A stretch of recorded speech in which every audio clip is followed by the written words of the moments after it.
Hello children. Today my lesson is on bar graphs.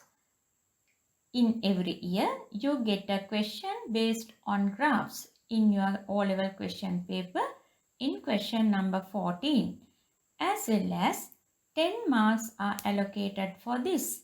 So it is a very important question. Also, I want to tell you, you can get these marks by practicing this question. Okay children, now let's see how to write a description about the bar graph.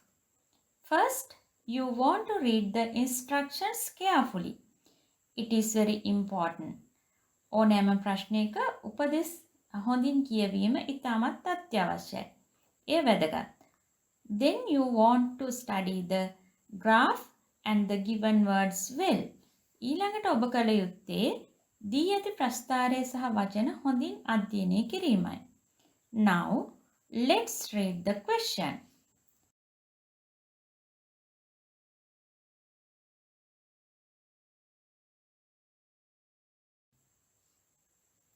The following bar graph shows the leisure activities of some students of Homagama මහාවිද්‍යාලය.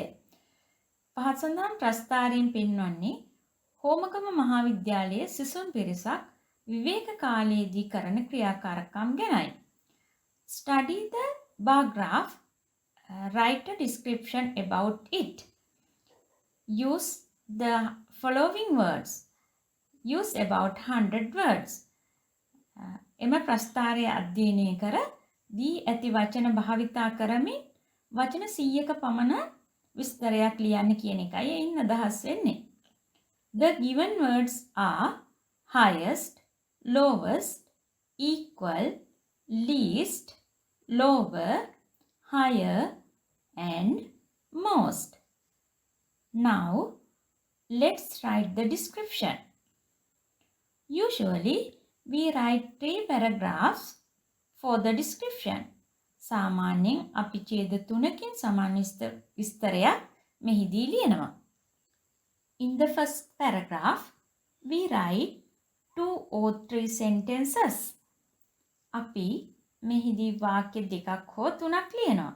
We write the first sentence doing changes into the given instructions. දී ඇති උපදෙස් වලට අවශ්‍ය වෙනස්කම් කරමින් අපි first sentence එක ලියනවා. You can write the first sentence using one of the following ways. පහත සඳහන් එක් ආකාරයක් පමණක් භාවිතා කරලා අපිට එය ලියන්න පුළුවන්. This bar graph shows. This bar graph illustrates. This bar graph represents. This bar graph depicts. This bar graph gives informations about. This bar graph indicates. ඒ විදිහට අපිට first sentence එක ලියන්න පුළුවන්.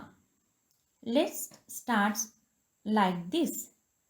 This bar graph depicts the leisure activities of some students of Homagama මහාවිද්‍යාලය. Next, you want to introduce x-axis and y-axis.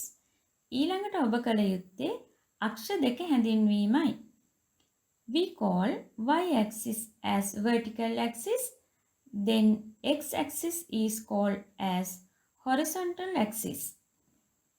අපි y-අක්ෂය සිරස් අක්ෂය විදිහටත් x-අක්ෂය තිරස් අක්ෂය විදිහටත් හඳුන්වනවා. In here, you can write the vertical axis represents number of students, while the horizontal axis represents leisure time activities. ඒ කියන්නේ සිරස් රේඛාවෙන් ළමුන් සංඛ්‍යාව නිරූපණය කරන අතර තිරස් රේඛාවෙන් විවේක කාලයේදී ඔවුන් කරන ක්‍රියාකාරකම් දැක්වෙනවා කියන එකයි. Now, we can describe those activities. You can write like this. They are gardening, watching TV, playing cricket, sleeping, cycling, and playing video games. These three sentences are enough for the first paragraph. So, now your first paragraphs look like this. ඔයාගේ පළවෙනි paragraph එක මෙන්න මේ වගේ පේන්න තියෙනවා දැන්.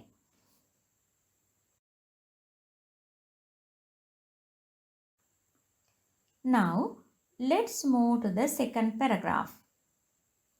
Here, you have to use the given words to describe the graph further. Highest, most, lowest, least are the superlative forms. Now, let's look how to use these words in sentences.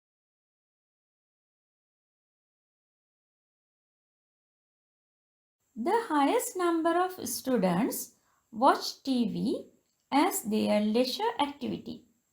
It is 25. වැඩිම සිසුන් සංඛ්‍යාවක් ඔවුන්ගේ විවේක කාලයේදී TV නරඹන බවත් එයින් කියවෙනවා.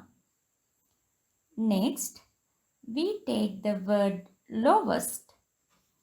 The lowest number of students sleep as their leisure time activity. It is 5. අඩුම සිසුන් සංඛ්‍යාවක් ඔවුන්ගේ විවේක කාලයේදී නිදා ගැනීම කරනවා. An equal number of students play cricket and video games. සමාන සිසුන් සංඛ්‍යාවක් ක්‍රිකට් සෙල්ලම් කිරීම සහ වීඩියෝ ක්‍රීඩාවේ නියැලෙන බව ඒකින් කියවෙනවා.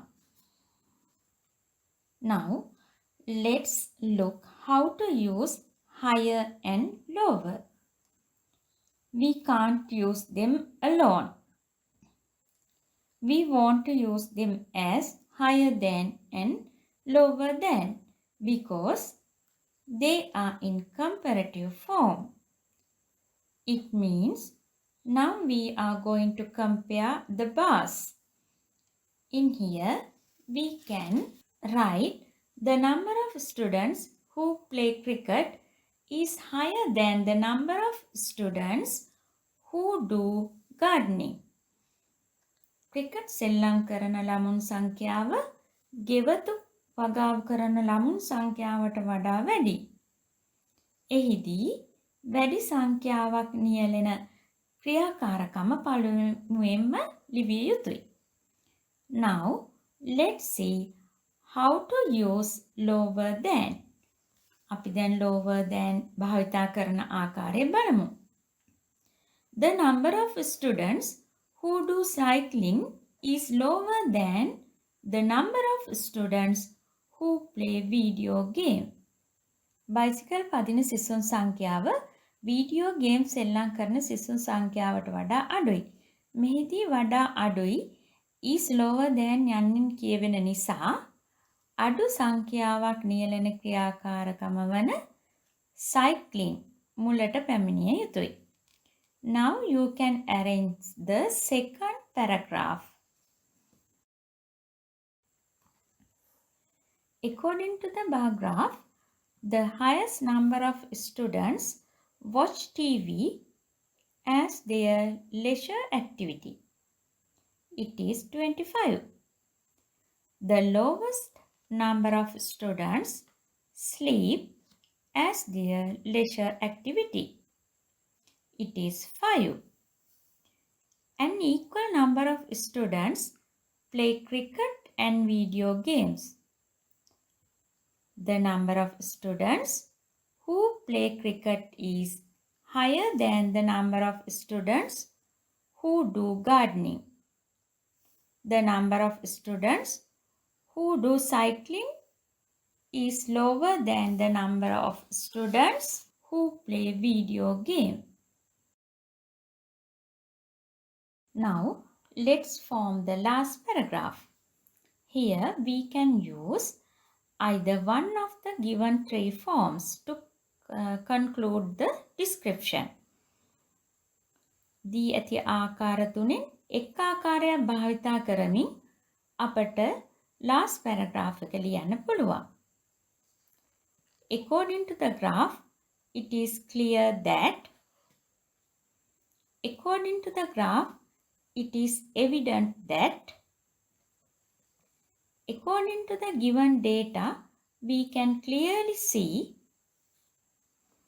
for example, considering the given data, we can clearly see that most popular leisure time activity is watching TV, as well as majority of students engage in inactive activities during their leisure time. It is not good for their health. දී ඇති දත්තවලට අනුව වඩාත්ම ජනප්‍රිය ක්‍රියාකාරකම TV නැරඹීමයි. ඒ වගේම බහුතරයක් ළමුන් ක්‍රියාකාරී බවින් අඩු ක්‍රියාවල නියැලෙන නිසා එය සෞඛ්‍යයට අහිතකර වෙන්න පුළුවන්. Okay children, now we came to the end of today's lesson. We have discussed how to describe the bar graph.